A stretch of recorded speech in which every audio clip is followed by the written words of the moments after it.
Le réveil Skyrock PLM. Pendant 10 jours, la 27e brigade d'infanterie de montagne a mené un entraînement à Valloire en Savoie à une altitude de plus de 2000 mètres. Cet exercice militaire s'est déroulé dans le grand champ de tir des Alpes, un espace d'entraînement unique en France situé dans le massif des Cercès.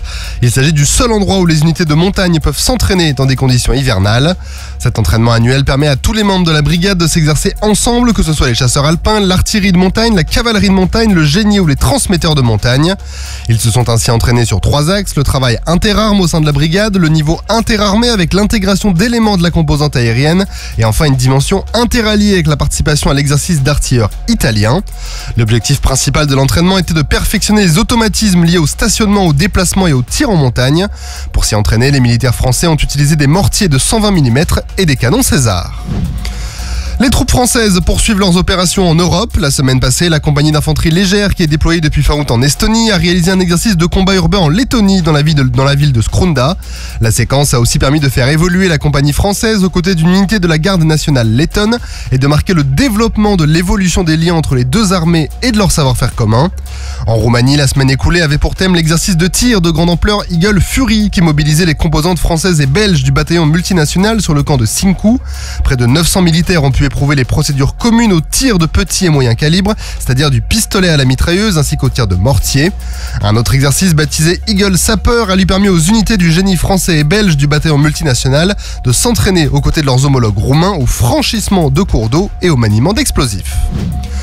Une coopération franco-marocaine, l'activité de coopération opérationnelle Chebec 23 a permis à la marine royale marocaine et à la marine nationale française de manœuvrer ensemble. Pour cette mission, les frégates Tariq Ben Ziad et Lafayette, avec leurs hélicoptères respectifs, ont partagé leurs procédures et renforcé leurs compétences communes dans les domaines de la gestion de crise, de la sécurité et de la sûreté maritime. Pour ce faire, les deux marines ont ainsi mené de nombreux exercices opérationnels comme des manœuvres de lutte sous la mer, de lutte anti-aérienne et de lutte anti-surface. Des plongeurs des mineurs français et des commandos marocains ont également apporté leur expertise commune pour lutter contre les menaces fictives de l'exercice. Les deux marines se sont montrées très satisfaites de cette coopération et de cet exercice très réaliste. D'une façon plus générale, Chebec 23 a permis de renforcer la coopération entre les forces navales marocaines et la marine nationale française.